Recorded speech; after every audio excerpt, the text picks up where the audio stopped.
다시 시작할 수 있는 능력, 수요 잠언 강의 말씀 오늘 함께 나누겠습니다. 오늘 이 말씀, 이 잠언 24장 15절에서 16절 말씀에서는 솔로몬이 악인들을 향한 권면의 말씀을 주고 있는 것이 아닙니다. 지금 그들에 의해서 위협을 받고 있는 선한 하나님의 백성들을 격려하기 위해서 지금 이 말을 하고 있는 것입니다. 악한 자여 의인의 집을 엿보지 말며, 지금 악한 자가 이 의인의 집을 엿보고 있다라는 것이죠. 그가 쉬고 있는 처소를 헐기 위해서 엿보고 있는 장면을 기록을 하고 있죠. 우리의 안정적인 또 안전한 처소를, 영역을 허물기 위해서, 공격하기 위해서, 무너뜨리기 위해서 그 의인의 집을 엿보고 있는 이 악한 자에 대한 하나님의 말씀입니다. 16절에 대저 의인은 7번 넘어질지라도 다시 일어나려니와 악인은 재앙으로 말미암아 엎드러지느니라. 우리 모든 인간들은 다 넘어집니다. 어떤 재앙을 만나서 넘어지기도 하고요, 또 고난을 만나서 넘어지기도 하고요, 또는 유혹으로 말미암아 넘어지기도 하고요, 죄 때문에 넘어지기도 하고, 또는 나의 실수 때문에 넘어지기도 하고, 나의 연약함 때문에 지쳐서 쓰러지기도 하고요. 모든 인간은 다 넘어지게 됩니다. 의인도 넘어지고요, 악인도 넘어집니다. 그러나 이 의인과 악인의 가장 결정적인 차이가 있는데, 그것은 무엇이냐면 의인은 7번을 넘어져도 다시 일어날 수가 있는 반면에 악인은 그냥 엎드러져서 망해져 버린다라는 것이죠. 인생의 생사가 어디에 갈려 있는가? 넘어지지 않는 것에 있는 것이 아니라 넘어진 다음에 다시 일어나는 능력에 달려 있다라는 겁니다. 왜냐하면 우리 모든 인간은 다 넘어지기 때문에 그래요. 인생의 성패가 어디에 달려 있는가? 넘어지지 않는 것에 있는 것이 아니라 넘어진 다음에 다시 일어나는 것에 달려 있다라는 겁니다. 의인도 넘어지고 악인도 넘어지지만 의인은 다시 일어날 수 있다. 특별히 오늘 본문에서는요, 이 악한 자가 의인의 집을 엿보고 있는 장면을 한번 여러분 상상해 보세요. 우리를 넘어뜨리기 위해서, 우리의 집을 허물기 위해서, 우리의 교회를 공격하고 허물기 위해서, 우리의 신앙을 넘어뜨리기 위해서, 우리의 인생을 넘어뜨리기 위해서 우리의 이 쉬고 있는 처소, 우리의 처소를 허물기 위해서 엿보고 노려보고 있는 이 악한 자의 모습을 한번 여러분 상상해 보십시오. 이것이 우리의 인생이다라는 겁니다. 우리의 삶이 바로 이와 같다라는 것이죠. 우리를 넘어뜨리기 위해서, 우리를 허물기 위해서, 우리를 공격하기 위해서 우리를 엿보고 있는 악한 실체가 있다라는 것을 우리가 기억해야 된다라는 겁니다. 그것이 사람일 수도 있고요, 어떤 세력일 수도 있고요, 또는 그것이 영적인 실체일 수도 있죠. 저는 특별히 오늘 여기서 말하는 이 악한 자, 우리를 허물기 위해서 엿보고 있는 이 악한 자가, 저는 특별히 이 사탄이라고 묵상을 해보았습니다. 영적인 공격이죠. 영적인 공격. 우리를 허물고 우리를 넘어뜨리기 위해서 시시탐탐 우리를 엿보고 있는 이 악한 사탄 마귀, 두루 삼킬자를 찾아 헤매는 사자와 같이 우리를 넘어뜨리고 무너뜨리고 실패하게 하기 위해서 엿보고 있는 이 사탄 마귀의 이 실체.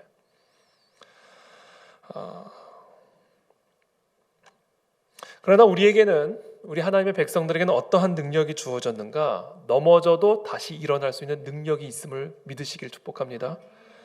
설령 지금 넘어졌다 할지라도 다시 일어날 수 있는 능력이 하나님의 백성들에게 주어진 능력입니다. 설령 모든 것이 다 무너졌을지라도 1년, 2년, 10년, 20년 애를 써서 세워놓은 모든 공든 탑들이 하루아침에 지금 다 무너지고 있을지라도, 또는 무너질 위험에 처해 있을지라도 다시 살아날 수 있고 다시 세워갈 수 있는 능력이 바로 하나님의 백성들에게 주어진 능력임을 여러분들이 믿으시길 축복합니다. 실패를 해도 다시 시작할 수 있는 능력, 바로 이것이 하나님의 백성들에게 주어진 능력이다라는 거예요. 혹시 여기 여러분 지쳐 쓰러져 계신 분들이 계십니까? 다시 살아나고 일어날 수 있는 능력이 우리에게 있음을 믿으시기를 축복합니다.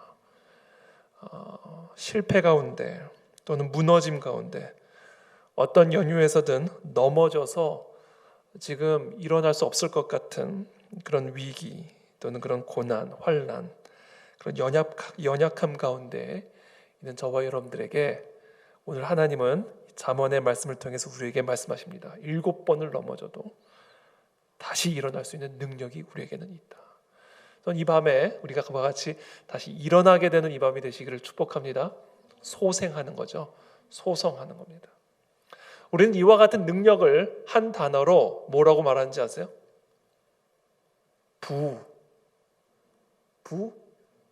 뭐요? 부활. 그렇죠. 이게 장로님과 우리 형제님의 차이예요.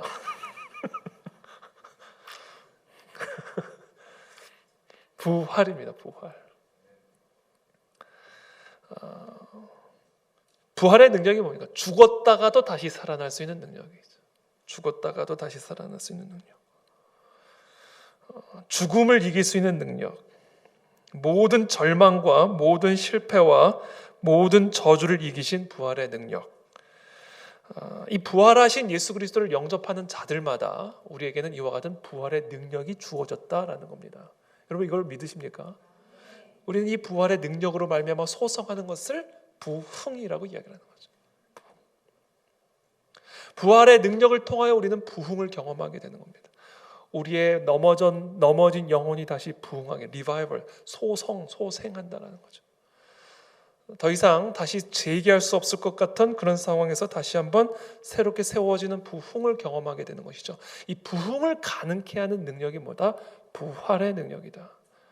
부활하신 예수 그리스도와 접붙여지는 자들마다 이 부활의 능력을 우리는 얻게 되는 것이고, 그 부활의 능력으로 말미암아 마른 뼈와 같은 자들마다 부흥하고 소성케 되는 역사를 경험하게 된다는 겁니다. 그래서 저는 오늘 이 밤에 저와 여러분들 모두가 이 부활하신 예수 그리스도와 연결되고 접붙여지는 역사가 일어나게 되기를 축복합니다. 그때 우리는 부흥하는 거예요. 살아날 수 있고 회복할 수 있고 다시 새롭게 시작할 수 있다. 아무리 악인은 더 이상 소생할 수 없다라고 정죄할지 모르지만, 이미 세상은 이미 다 실패했다라고 결론을 내리고 있을지 모르지만, 우리는 이 부활하신 예수 그리스도의 능력으로 말미암아 모든 어떤 상황 속에서도 다시 살아나는, 부흥케 되는 그 부활의 능력을 경험하게 된다는 것이죠. 요한복음 11장 25절에 나는 부활이요 생명이니, 나는 부활이요 생명이니 나를 믿는 자는 죽어도 살겠고, 7번 죽어도 7번 다시 살아날 수 있다라는 얘기죠. 무릇 살아서 나를 믿는 자는 영원히 죽지 아니하리니 이것을 네가 믿느냐? 믿으십니까? 나사로가 무덤에 들어가 완전히 죽어서 시체 썩는 냄새가 풀풀 나는 그런 상황 속에서 이 나사로의 가족인 마리아와 마르다 앞에서 주님이 하시는 말씀이죠. 모든 것이 끝난 것이죠. 무덤 앞에서는.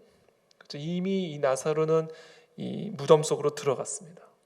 이제는 모든 상황이 끝난 거죠.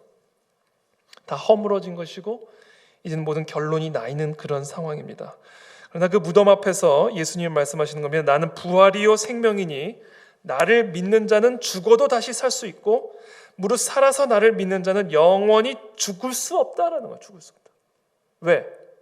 그리스도가 부활이요 생명이시기 때문에. 이 우리의 신앙입니다. 그리스도의 이름에 부활의 능력이 있습니다. 그리스도의 이름을 믿는 그 믿음에 부활의 능력이 있습니다. 그 예수 그리스도의 이름을 믿는 자들마다, 부르는 자들마다 우리는 그 부활하신 그리스도의 능력을 소유하게 된다라는 거예요. 그리고 그 부활의 능력으로 말미암아 무덤 문을 열고 부활케 해야 되는, 부흥케 되는 그런 하나님의 능력을 경험하게 된다라는 것이죠. 자, 그렇다면 우리가 어떻게 부활하신 예수 그리스도와 접붙여지는 역사를 경험할 수 있을까? 어떻게 하면 부활하신 그 그리스도의 능력이 마른 뼈와 같은 내 삶에 흘러들어와 내 영혼이 부흥케 되고 내 삶이 소성케 되며 7번 넘어졌을지라도 다시 일어나는 그런 부활의 능력을 경험하게 될 수 있을까? 자, 부활하신 그리스도의 능력을 우리가 소유할 수 있는 길, 그 부활하신 그리스도의 능력이 내 삶에 흘러들어올 수 있는 길, 첫 번째, 회개를 통하여 부활하신 그리스도의 능력이 우리 안에 흘러들어와 우리가 다시 일어설 수가 있습니다.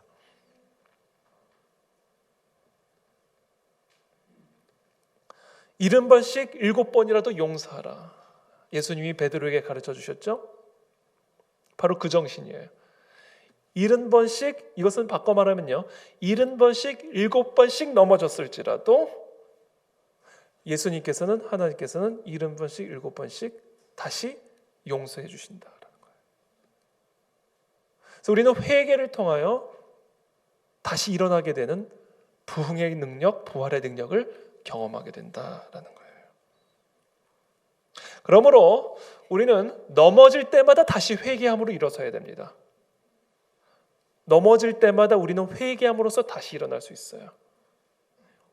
7번, 70번씩 490번, 아니 회개할 때마다 일어날 수 있다. 우리의 죄를 통회하는 마음으로 하나님 앞에 뉘우치고 회개할 때마다 우리는 그 죄에서 다시 일어날 수 있다. 10번이 반복되는 죄라 할지라도 11번째 회개하면 다시 일어날 수 있다. 우리는 회개를 통하여 다시 일어나게 되는 부활의 능력을 경험할 수 있습니다. 그러므로 이 시간 저는 축복합니다. 죄로 말미암아 넘어질 때마다 다시 회개하는 은혜가 있게 되기를 축복합니다. 그때 우리는 부활의 능력을 경험하는 거예요. 다시 일어나고 소생케 되고 재기하게 되는 겁니다. 회개의 능력이죠. 회개의 능력.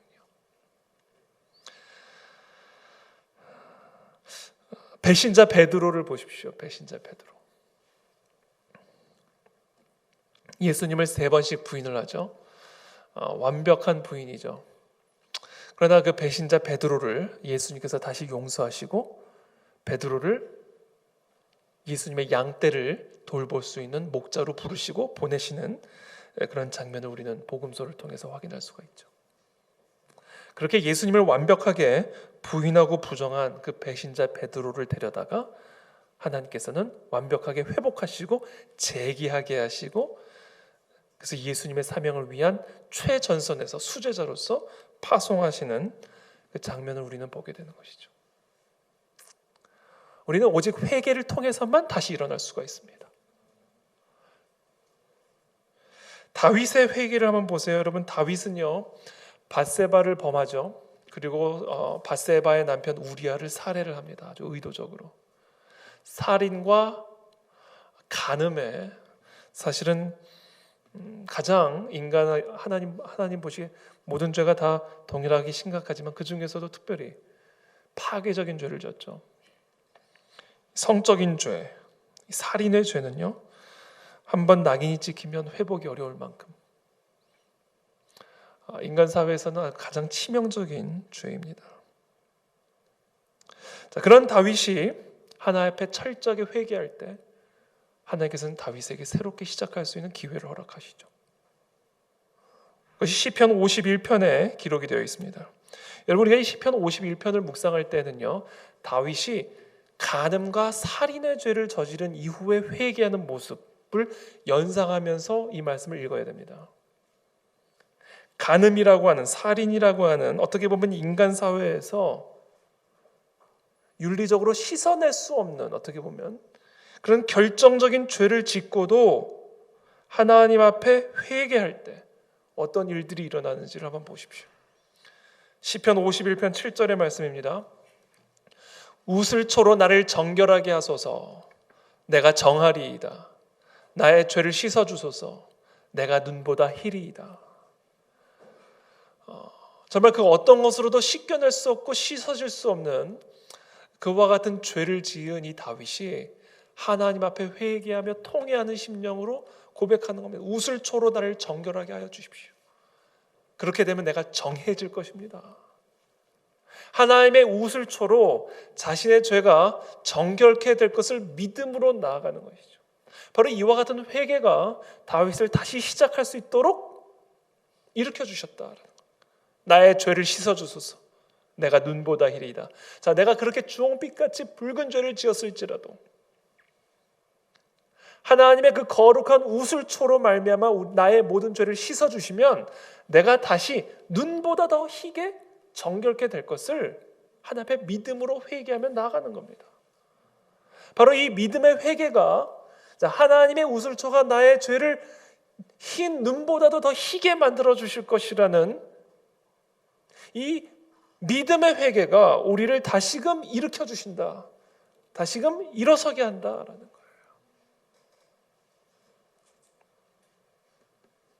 계속해서 시편 51편 9절 10절에서 이렇게 이야기합니다. 주의 얼굴을 내 죄에서 돌이키시고 내 모든 죄악을 지워주소서. 하나님이여 내 속에 정한 마음을 창조하시고 내 안에 정직한 영을 새롭게 하소서.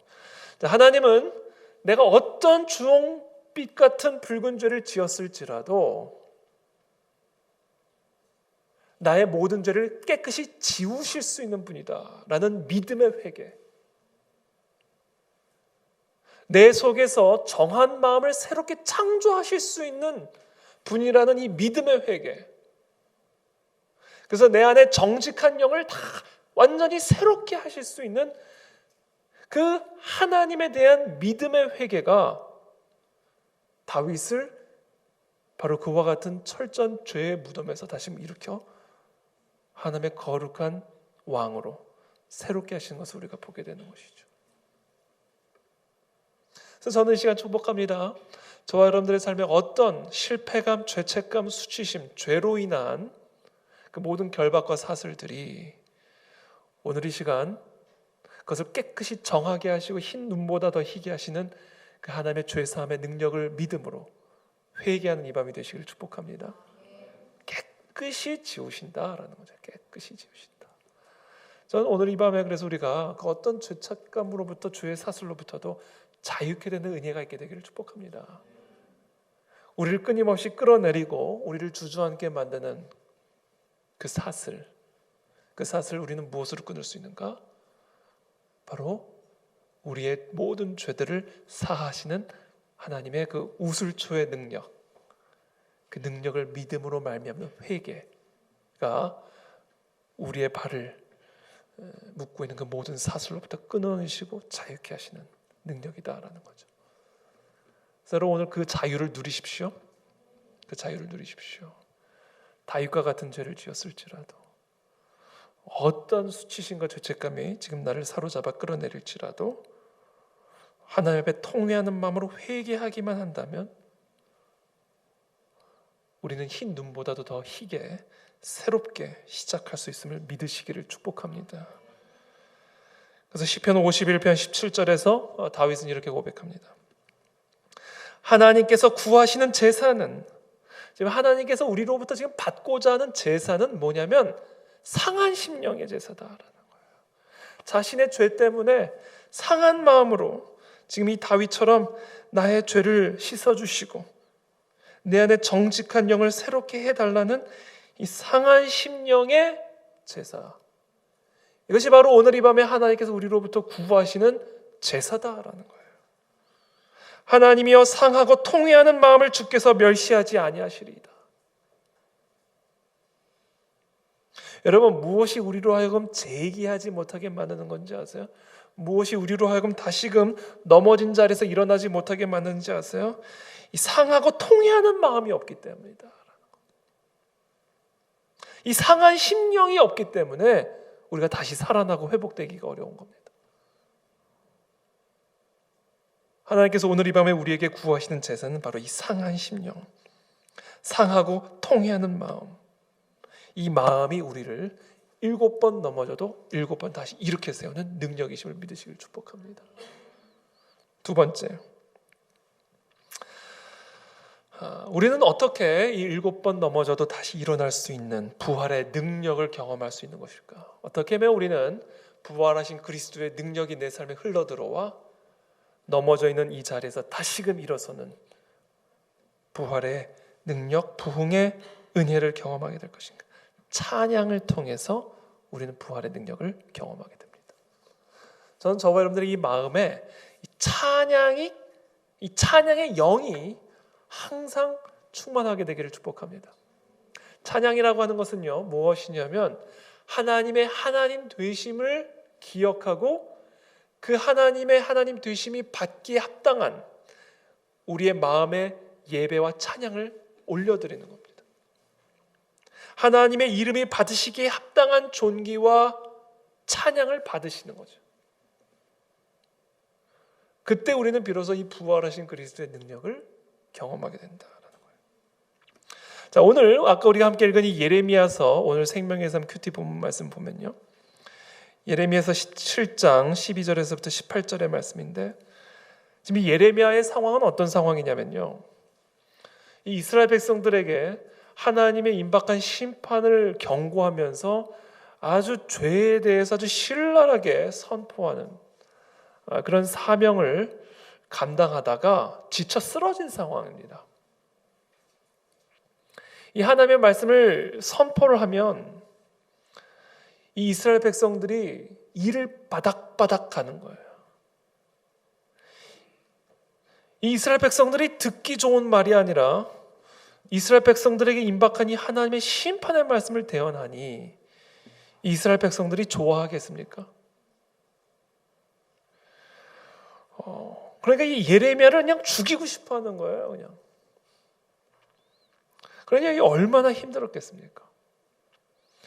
그래서 오늘 이 본문, 이 생명의 삶 이 본문, 오늘 이 큐티 본문에서 이 예레미야의 심정을 가장 잘 표현해주고 있는 말씀이 이런 말씀입니다.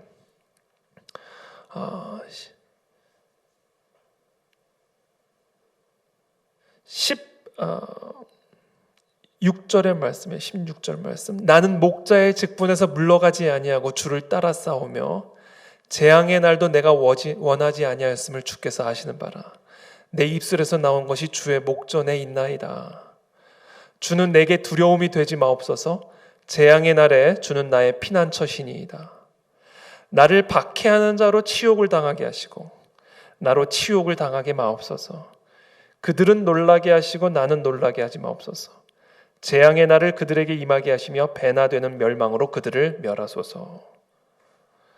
이 목자의 직분, 선지자의 직분을 최선을 다해서 하나님 앞에 감당하는 이 과정 가운데 이 예레미야를 박해하고 치욕을 주고 돌을 던지고 죽이려고 드는 이 이스라엘 백성들을 향하여 예레미야가 이렇게 지금 표현하고 있는 거, 오죽 화가 나고 두렵고 아팠으면 이렇게까지 표현했겠습니까?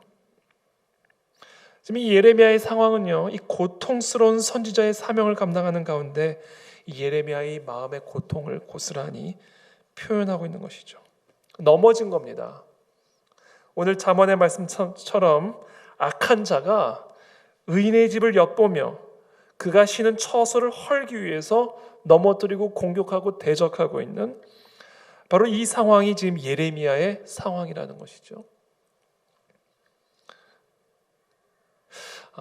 지금 이 예레미야는요, 어떻게 보면 이 사명의 길을 걸어가는 데 있어서 받고 있는 이 공격들, 하나님이 주신 이 사명의 길을 걸어가는 데 있어서 경험하고 있는 지침, 피곤함, 넘어짐, 유혹, 그 앞에 물러서지 아니하고 끝까지 하나님의 사명을 이루기 위해서 나아가는 이 예레미야의 이 마음의 씨름을 우리가 볼 수가 있죠. 마치 예레미야처럼 우리도 우리의 인생의 길을 걸어가는 데 있어서 경험하고 있는 이와 같은 공격들, 피곤과 유혹과 포기하고 싶은 그런 마음들, 실족하는 마음들, 넘어진 마음들, 오늘 예레미야가 어떻게 보면 반영하고 있는 것 같습니다. 그런 가운데 이 악인들의 조롱이 15절에 기록이 되어 있죠. 예레미야서 17장 15절에 보면 이렇게 기록이 되어 있습니다. 보라, 그들이 내게 이르기를 여호와의 말씀이 어디 있느냐, 이제 임하게 할지어다 하나이다. 이 예레미야가 선포하고 있는 이 하나님의 말씀을 조롱하고 있는, 하나님의 심판의 말씀을 조롱하고 있는 이런 모습들을 또 보게 되는 것이죠. 자, 이렇게 넘어져 있는 상황입니다. 낙심하고 있는 상황이고요. 어떻게 보면 포기하고 싶은 그런 유혹 가운데 하나님 앞에 두려움을 호소하고 있는 이 예레미야의 이 상황 속에서 지금 예레미야가 무엇을 하고 있냐면, 오늘 본문에서 지금 이 예레미야가 하고 있는 것은 무엇이냐면 바로 하나님을 찬양하고 있는 일이죠. 악인이 이 예레미야를 공격하고 넘어뜨렸을 때 지금 예레미야가 하고 있는 일은 하나님을 찬양합니다. 그것이 바로 17장 12절의 말씀입니다. 예레미야서 17장 12절의 말씀을 제가 읽어드릴게요. 여호와 영화로우신 보좌여 시작부터 높이 계시며 우리의 성소이시며. 영화로우신 보좌여 시작부터 높이 계시며 우리의 성소이시며, 이 하나님을 찬양하고 있는 거예요. 넘어져 있는 이 예레미야가 이 넘어진 상황에서 다시금 일어나기 위하여 지금 예레미야가 하고 있는 일은 하나님의 하나님 되심을 바라보며 그 하나님이 받기에 합당하신 찬양과 예배를 올려드리고 있다라는 거예요. 자, 지금 17장 12절에서 지금 예레미야는 어떤 하나님을 찬양하고 있는가? 영화로우신 보좌 되시는 하나님을 찬양하고 있다라는 거죠. 영화로우신 보좌여, 영화로우신 보좌이신 하나님을 바라보며 그 하나님이 받으시기 합당한 찬양을 지금 올려드리고 있는 겁니다. 여러분 넘어져 계십니까? 영화로우신 보좌 되신 하나님을 바라보게 되기를 축복합니다. 영화로우신 보좌 되신 그 하나님 됨을 기억하게 되기를 축복합니다. 거기서부터 다시 우리가 일어설 수 있는 힘을 얻게 돼요. 하나님이 어떤 분이신가를 우리가 깨달을 때, 하나님이 어떤 하나님이신가를 우리가 다시 기억할 때 바로 그것이 찬양으로 나오게 되는 것이고, 우리는 그때 다시금 일어설 수가 있다. 보좌란 뭡니까? 보좌. 보좌는 뭐죠? 보좌는 누가 앉는 곳이죠? 왕이 앉으시는 곳이죠. 영어로 얘기하면 throne입니다. throne. 왕이 앉으시는 곳, 주권이 나오는 것입니다. 모든 통치가 흘러나오는 것이고 모든 권세가 흘러나오는 것이죠.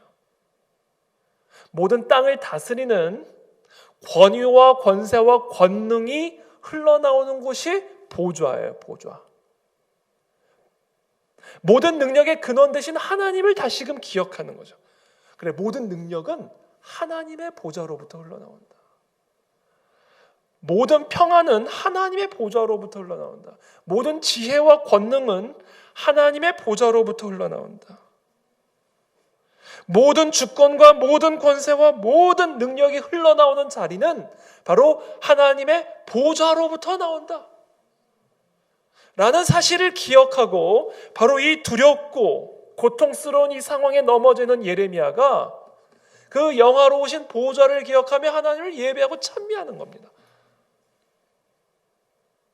바로 우리는 그와 같은 예배와 찬양을 통해서 부활하신 그리스도의 능력을 다시금 얻고 누림으로 일어서게 된다라는 거예요.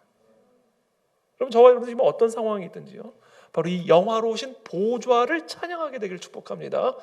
모든 능력의 근원, 권세의 근원, 온 하늘과 땅을 다스리고 통치하시는 만물의 권위와 권능을 갖고 계신 그 하나님의 보좌를 기억하고 그 보좌를 찬양하십시오. 거기서 우리는 부활의 능력을 경험하게 된다. 7번 넘어져도 우리가 그 영화로우신 보좌를 기억할 때 다시 일어나게 된다. 우리 안에서 힘이 나오는 게 아니라 그 보좌로부터 힘이 나온다. 내 안에서 지혜가 나오는 게 아니라 바로 그 보좌에서 지혜가 나온다. 사방이 우겨쌈을 당하는 것처럼 보일지라도 나의 도움은 바로 그 하늘의 보좌로부터 흘러나온다. 그 하나님을 예배하고 찬양할 때 우리는 부활의 능력을 경험하게 된다는 거죠.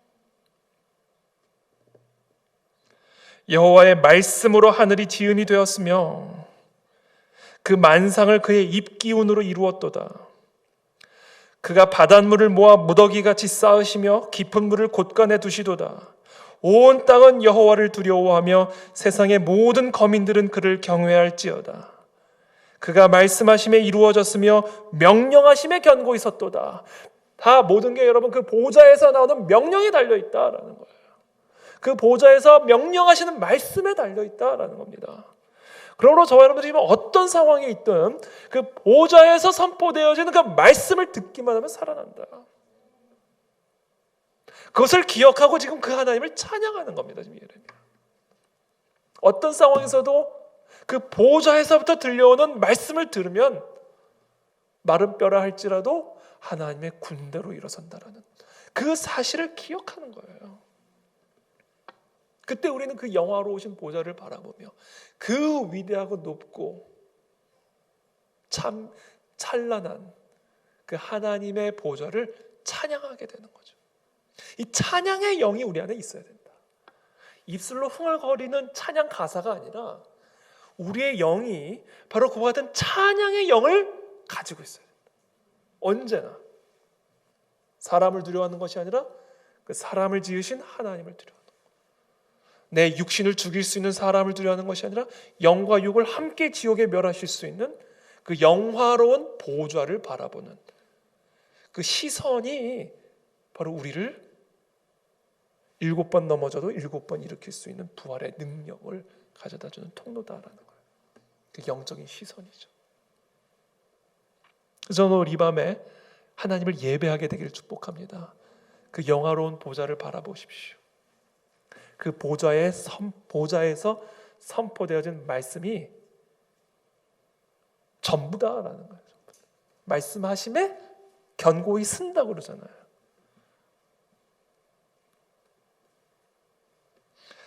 그 보좌에서 선포되어지는 그 통치자, 모든 주권과 권세를 가지신 그 하나님의 말씀에 모든 것이 달려있다. 그럼 그 사실을 우리가 알게 되면, 기억하게 되면 우리가 할 일은 뭡니까? 그 보좌를 찬양하는 거죠. 지금 예레미야가 그 영화로우신 보좌를 찬양하는 겁니다. 그러면서 또 이렇게 얘기해요. 영화로우신 보좌여 시작부터 높이 계시며, 창조주 하나님이죠. 모든 천지 만물을 창조하신 하나님, 시작부터 높이 계신 분, 모든 것을 시작하신 분. 마태복음 5장 34절에서 36절에 보면 이런 말씀이 있습니다. 나는 너희에게 이르노니 도무지 맹세하지 말지니 하늘로도 하지 말라 이는 하나님의 보좌임이요 땅으로도 하지 말라 이는 하나님의 발등상임이요 예루살렘으로도 하지 말라 이는 큰 임금의 성임이요 네 머리로도 하지 말라 이는 네가 한 터럭도 희고 검게 할 수 없음이라. 이 말씀은 산상수훈에서 예수님께서 함부로 맹세하지 말라, 하나님의 이름으로 맹세하지 말라라는 그 문맥에서 나온 예수님의 말씀인데요. 이 말씀이 담고 있는 아주 중요한 의미 중에 하나는요, 우리가 맹세한다고 해서 그것이 실제로 되는 것은 아니다라는 겁니다. 이것은 결국은 모든 주권은 여호와 하나님에게 달려있다라는 거예요. 그러니까 네가 함부로 너의 맹세를 하면서 하나님의 이름으로 맹세를 하지 말라는 겁니다. 네 머리로도 맹세하지 말라는 겁니다. 네가 맹세했다고 해서 그 맹세대로 될 수 있는 것은 너에게 달린 게 아니기 때문에, 모든 것은 여호와의 주권에 속한 일이기 때문에 함부로 하나님의 이름으로 맹세하지 말라라는 이야기를 하는 거거든요. 그러니까 이것은 물론 맹세라는 그 컨텍스트에서 하신 말씀이지만 지금 예수님은 이 말씀을 통해서 무엇을 강조하고 계시는 것이냐면 모든 것은 하나님의 주권에 속해 있는 문제다라는 거예요. 그러므로 함부로 하늘로도 맹세하지 말고 땅으로도 맹세하지 말라. 왜냐하면 저 하늘은 하나님의 보좌요, 이 땅은 하나님의 발등상이기 때문에. 온 천지 만물이 여호와 하나님의 권세에 달려있기 때문이다. 여러분 이걸 믿으십니까? 정말 여러분 이걸 믿으십니까?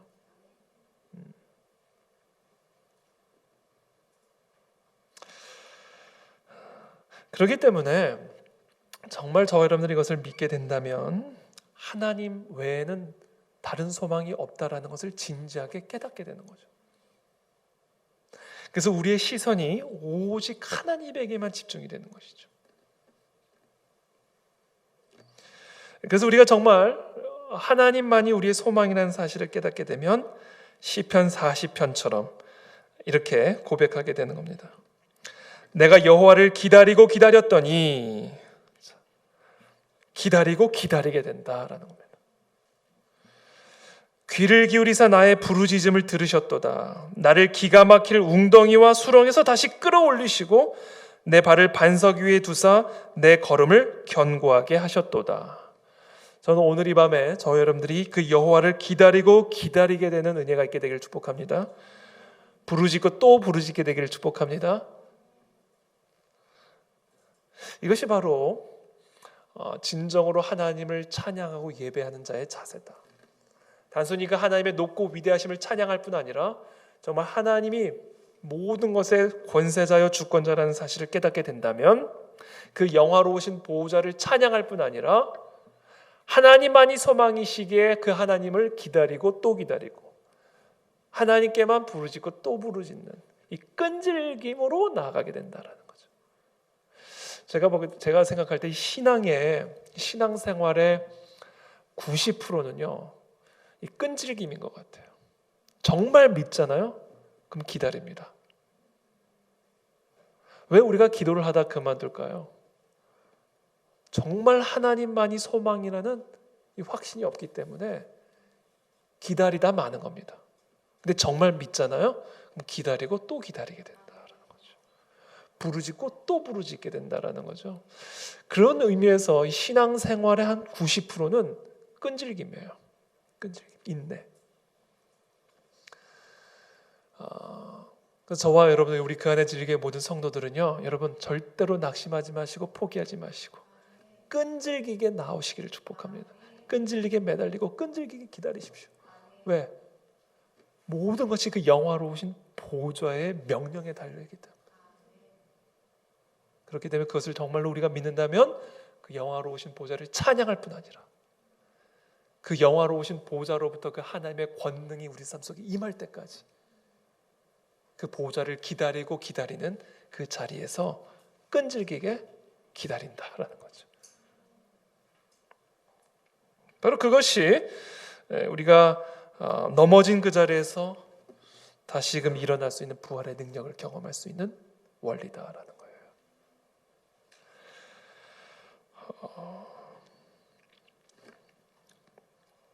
그러면서 이렇게 고백합니다.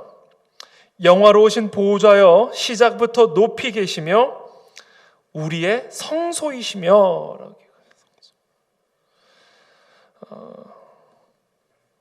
여러분 모세 시대부터 다윗 시대까지 성막은 백성 중에 거하시는 하나님의 임재를 상징했습니다. 자, 영화로우신 보좌가 저 하늘 꼭대기에 저 멀리 계신 것이 아니라 그 하나님의 그 영원하신 보호자가 모든 권능과 권세가 흘러나오는 하나님의 말씀이 선포되어 모든 것들을 견고하게 세우시는 그 하나님의 영원하신 보호자가 우리 가운데에 계신 것이 성소입니다. 그러니까 지금 이 예레미야의 이 찬양은요, 영화로우신 보호자여 시작부터 높이 계실 뿐 아니라 우리 가운데 낮아지신 분이다. 성막으로 성소 가운데 우리 가운데 함께 계시는 그 하나님을 지금 찬양하고 있는 것이죠. 그분은 누구십니까? 영화로우신 보좌, 시작부터 저 높이 계셨던 그 하나님의 보좌가 우리 가운데 함께 계시는 그 성소로 성막으로 오신 분이 누구세요? 예수 그리스도시죠. 요한복음 1장 14절에 보면 이런 말씀이 있습니다. 말씀이 육신이 되어 우리 가운데 거하심에 라고 되어 있죠. 저 영원한 보좌에서 선포되어진 그 하나님의 말씀, 죽은 자도 다시 살릴 수 있는 온 하늘과 땅을 창조하시고 다스리시는 그 말씀이 우리 가운데 육신으로 오셔서 우리 가운데 거하신다라고 되어 있어요. 여기서 거하다라고 번역된 이 헬라어 동사는 이 성막과 연관되어 있는 단어입니다. 이 요한복음에서 지금 방금 사용된 이 거하다, 말씀이 저 영원하신 보호자, 시작부터 저 높이 계신 그 말씀이 육신이 되어서 우리 가운데 거하다라는 이 거하다라는 그리스어가 스케나오라는 단어입니다. 스케나오. 그런데 이것은 성막을 의미하는 스케네라고 하는 헬라어와 같은 어원을 두고 있는 단어예요. 그러니까 지금 이것을 그냥 직역을 하게 되면요, 말씀이 육신이 되어 우리 가운데 거하심에라는 단어를 직역을 하면 그 영원하신 보좌 되시는 그 하나님이, 그 말씀이 육신이 되어 우리 가운데 성막을 차렸다라는 얘기예요. 성소를 차렸다라는 얘기입니다.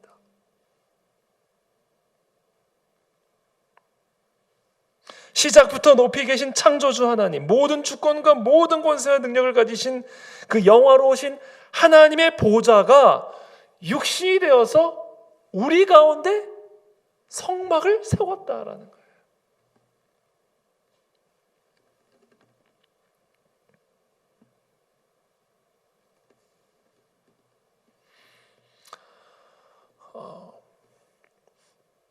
그래서 여러분, 저와 여러분들이 부활하신 능력을 경험하기 위해서는요, 이 성막이 우리 가운데 거하셔야 된다라는 거죠. 근데 여기서 조금 더 이야기를 하면요, 그 성막으로 오신 예수 그리스도가 십자가에서 죽으신 다음에 어떻게 되셨죠? 부활하셨죠. 부활하시면서 예수님께서 제자들에게 이렇게 말씀하십니다. 볼지어다 내가 내 아버지께서 약속하신 것을 너희에게 보내리니 너희는 위로부터 능력으로 입혀질 때까지 이 성에 머물라 하시니라. 자, 성막으로 오셨던 예수 그리스도는 역사적으로 다시 부활 승천하셔서 더 이상 지구상 가운데 육체적으로 물리적으로 거하시지는 않으시죠.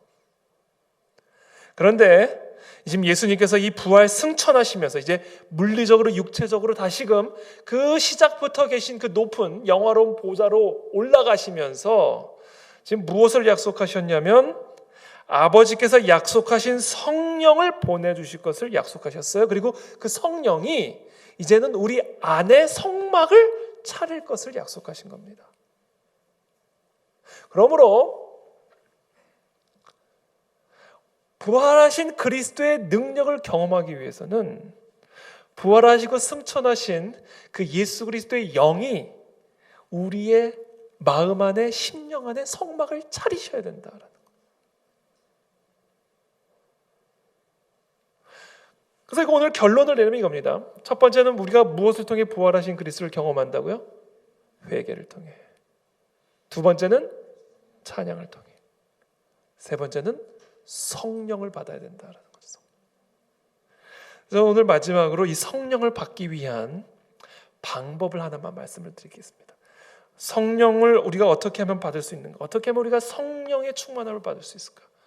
어떻게 하면 저 높이 계신 그 영화로우신 보좌가 내 안에 성소를 차리실 수 있을까? 장막을 차리실 수 있을까?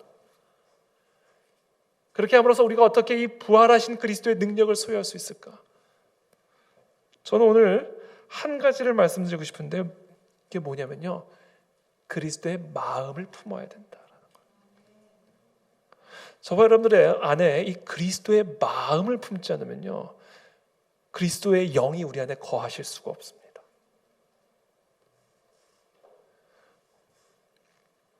그래서 저와 여러분들이 오늘 결론적으로 제가 오늘 말씀을 드리고 싶은 부분은, 우리가 정말 다시 한번 이 부활하신 능력으로 우리가 다시 한번 회복되고 살아나고 싶다면 저와 여러분들의 마음이 그리스도의 마음으로 변화되어야 된다.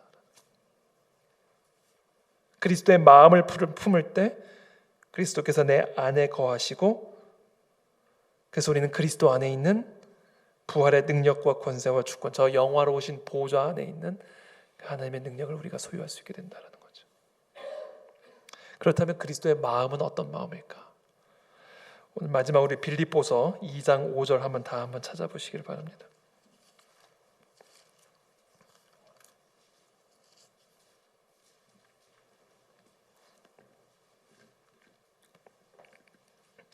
빌립보서 2장 5절 말씀부터 제가 한번 읽어드릴게요. 너희 안에 이 마음을 품으라. 곧 그리스도 예수의 마음이니 그는 근본 하나님의 본체시나. 자, 저 시작부터 높이 계신 그 영화로우신 보좌, 모든 만물을 다스리고 모든 역사를 주관하시는 그 하나님의 본체이시지만 하나님과 동등됨을 취할 것으로 여기지 아니하시고 오히려 자기를 비워 종의 형체를 가지사 사람들과 같이 되시고 사람의 모양으로 나타나사 자기를 낮추셔서 우리 가운데 장막을, 성막을 차리셨다. 그 하나님의 아들이 죽기까지 복종하셨으니 그 십자가의 죽으심이라. 이러므로 하나님이 그를 지극히 높여 모든 이름 위에 뛰어난 이름을 주사 하늘에 있는 자들과 땅에 있는 자들과 땅 아래에 있는 자들로 모든 무릎을 예수의 이름에 꿇게 하시고 모든 입으로 예수 그리스도를 주라 시인하여 하나님 아버지께 영광을 돌리게 하셨느니라. 이 마음을 품으라. 우리 안에 그리스도의 영이 거하시기 위해서, 우리가 부활하신 그리스도의 권세를 경험하기 위해서 하늘에 있는 자들과 땅에 있는 자들과 땅 아래에 있는 자들로 모든 무릎을 예수의 이름에 꿇게 하신 그 부활의 능력을 경험하기 위해서 우리는 예수 그리스도의 마음을 품어야 된다라는 얘기입니다. 우리가 그 마음을 품을 때 부활의 능력이 우리의 삶 가운데 거하실 수 있다라는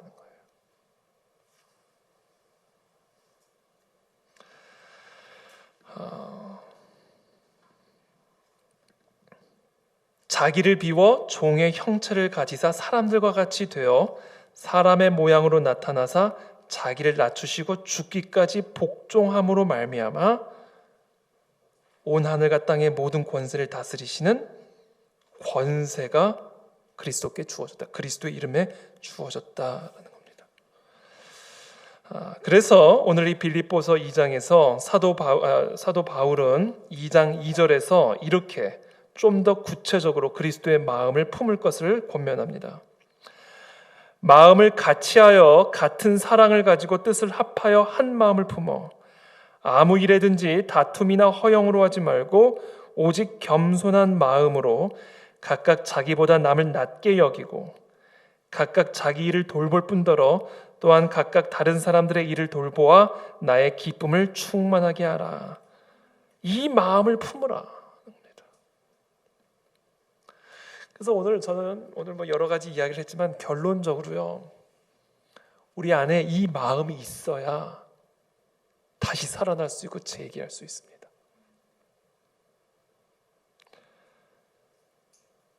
마음을 같이 하고 사랑을 가지고 한 마음을 품어서 다툼이나 허용으로 하지 않고 겸손한 마음으로 자기보다 남을 더 낮게 여기고 자기 일을 돌볼 뿐 아니라 다른 사람들의 일을 돌보는 바로 이 그리스도의 마음을 내가 품을 때 그때 내 안에 부활하신 그리스도의 능력이 흘러들어와 다시금 일어날 수 있고 살아날 수 있고 회복할 수 있고 다시 세울 수 있는 부활의 능력을 경험할 수 있게 된다라는 겁니다. 그래서 제가 지난 주일에 사랑에 대한 설교를 했는데요. 오늘 마지막으로 요한일서 4장 12절 말씀 우리 한번 다 같이 한번 읽고 오늘 말씀 마치겠습니다. 요한일서 4장 12절에서 13절 말씀 우리 한번 다 같이 함께 한 목소리로 읽겠습니다. 시작. 어느 때나 하나님을 본 사람이 없으되 만일 우리가 서로 사랑하면 하나님이 우리 안에 거하시고 그의 사랑이 우리 안에 온전히 이루어지느니라. 그의 성령을 우리에게 주심으로 우리가 그 안에 거하고 그가 우리 안에 거하시는 줄을 아느니라. 아멘. 언제 하나님의 영이 하나님이 우리 가운데 거하실 수 있는가? 우리가 서로 사랑할 때 그때 하나님의 영이 우리 안에 거하실 수 있다라는 얘기입니다. 부활하신 그리스도의 능력을 경험하고자 한다면 바로 우리 안에 이 하나님의 사랑이 있어야 된다. 죽기까지 낮아지셔서 우리를 위해서 십자가에서 죽으신 그 하나님의 사랑, 그 예수 그리스도의 사랑으로 우리가 서로를 돌보고 서로를 높이고 서로를 사랑할 때 그 하나님의 영이 그 영화로우신 보좌가 내 안에 성막을 세우시고 거하심으로 우리를 다시금 일으키시고 재기케 하는 부활의 능력으로 역사하실 수 있다라는 것이죠. 여러분 이 말씀을 여러분 꼭 기억하시고 이 마음을 품고 우리가 다시 한번 부활하는 부활의 능력을 우리 모두가 경험하게 되기를 예수님의 이름으로 축복합니다.